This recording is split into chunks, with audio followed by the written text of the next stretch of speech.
uma ferramenta de pregação? Cara, ó, eu vou falar assim pra vocês. Na verdade, eu faço vídeo pra internet desde 2012. Então, 2012 eu fazia de uma maneira bem diferente do que a gente faz agora, mas já fazia. Sempre tava batendo na tecla porque eu via potencial naquilo.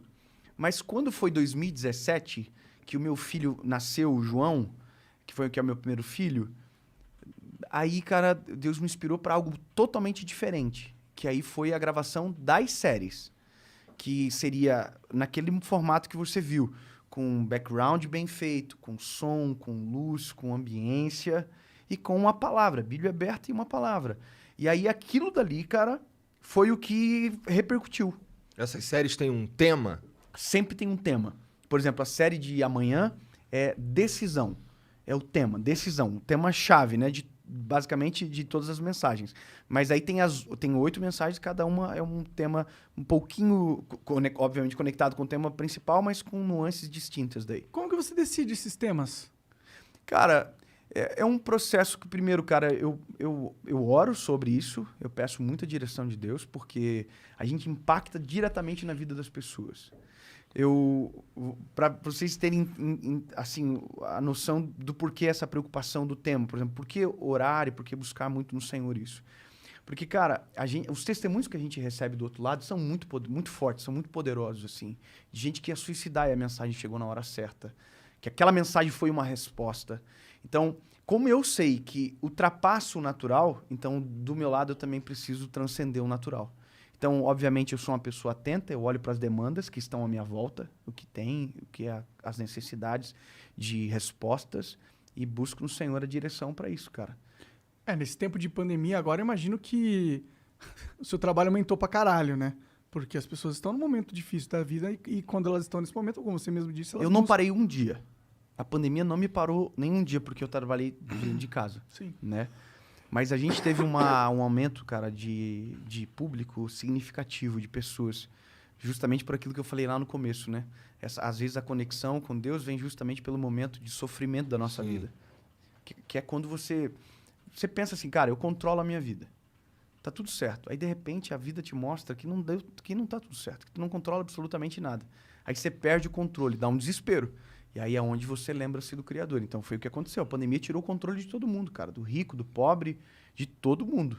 Então, na pandemia, cara, a gente recebia mensagens assim assustadoras. De muita coisa triste, cara.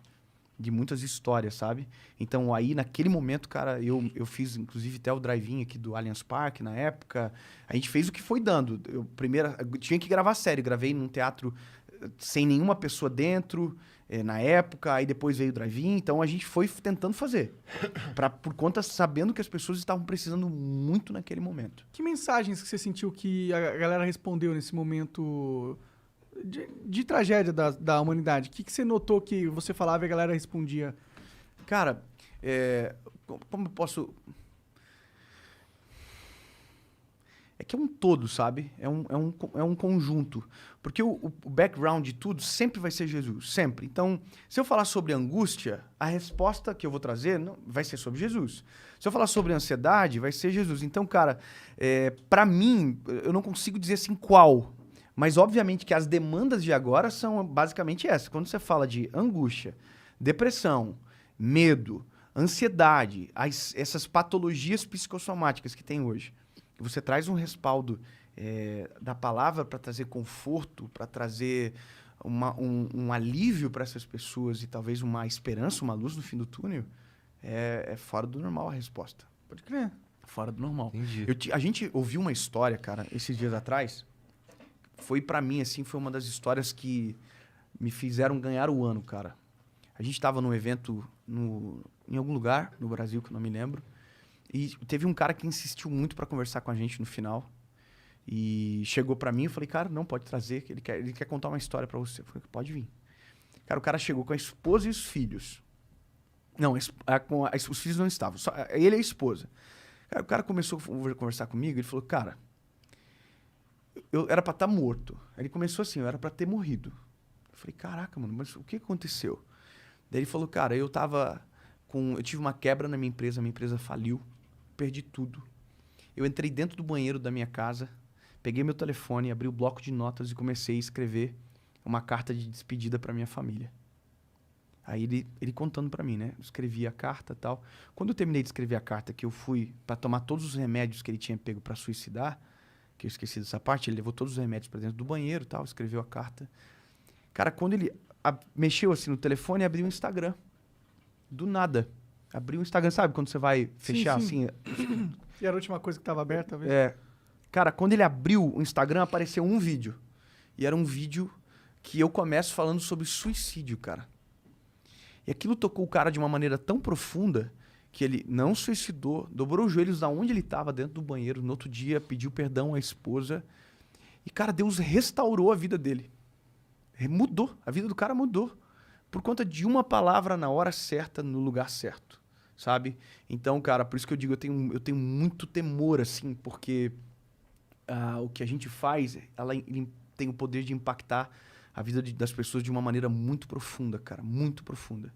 A gente tem críticas, a gente tem pessoas que não gostam da gente, que não concordam com tudo aquilo que a gente fala, mas, cara, nada disso nos paralisa, porque a gente consegue ver os frutos, sabe? Pelo menos uma parte dos frutos. Hoje a gente tem uma média de 20 a 30 milhões de visualizações por mês nos nossos canais de comunicação. Foda. E então a gente recebe os testemunhos, sabe? E é muito impactante, cara. Pensando nisso até... Depois Pô, isso é legal, porque assim, é mais uma forma de tu fazer o que tu tá fazendo sem, por exemplo, tu vai fazer isso na igreja, tu não cobra as pessoas, porque tem Já uma tem outras outra fontes. fonte, né? Já São tem as outra mídias fonte. sociais. Pois é. Isso é interessante, isso é inteligente. Esse lance do que você tá falando da transformação da vida do cara me põe pra pensar um pouco, cara. Eu fico pensando... Porque assim, eu acredito em Deus e tal, mas assim, na minha cabeça, Deus não é um velho de barba, sabe? Na minha também não. Então, eu ia até te perguntar depois como é que é Deus na tua cabeça. Mas assim, esse lance dessa transformação, ela tem a ver com uma... tipo, a vida do cara mudou, tipo, as coisas começaram a se reestruturar.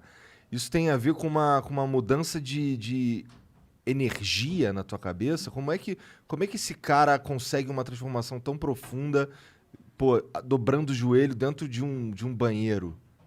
Cara, É o que? Deus diretamente mexe com ele? Ou ele se conecta, ele entra numa vibe diferente? Como é que é? pensa o seguinte, cara. Nós somos uma casa. Esse é um exemplo. A gente é uma casa que, enquanto Jesus não entra, a gente está vazio. Só que o vazio não permanece, alguma coisa sempre entra. Então, casa vazia, lembra aquele ditado? Cabeça Oficina vazia, do oficina do Satanás? Então, cara, quando você não tem nada, você é preenchido por tudo. Aí os traumas te dominam, entra muita coisa, né? Entra tudo, certo? Só que quando você deixa Jesus entrar, o cenário inverte de maneira completa. Há um texto em Apocalipse que diz: eu estou à porta e bato, aquele que ouvir a minha voz, abrir a porta, eu entrarei e farei morada.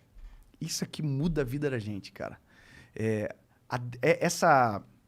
Essa realidade é o que você chama de energia, e alguém pode falar de outro nome, é o que eu chamo de a presença de Deus, cara. É algo que mexe você de dentro para fora, tuas estruturas são abaladas, sabe? A tua perspectiva, teu modo de enxergar muda. É o que é a metanoia genuína, é a transformação, sabe? Então, cara, quando você permite, que você se expõe e deixa Jesus entrar de verdade, cara, é impossível você não ser transformado. Tem pessoas que pensam que para alguém ser transformado, você tem que atacar a pessoa, você tem que falar, entendeu? Pesar a pessoa e tal. Cara, não. A Bíblia diz que quem convence o homem do pecado, da justiça e do juízo é o Espírito Santo, não é o pregador, não é o pastor, não é ninguém. Quem convence o homem do pecado, da justiça e do juízo é o Espírito Santo. Não é meu trabalho convencer ninguém. Meu trabalho é apresentar Cristo, apresentar Jesus. Se a pessoa ouvir a mensagem, entender que aquilo é para ele, permitir que Jesus entre, aí essa compreensão se altera. Óbvio que a gente tem que falar e apontar os princípios certos, o que é errado e não, mas essa não é a principal mensagem.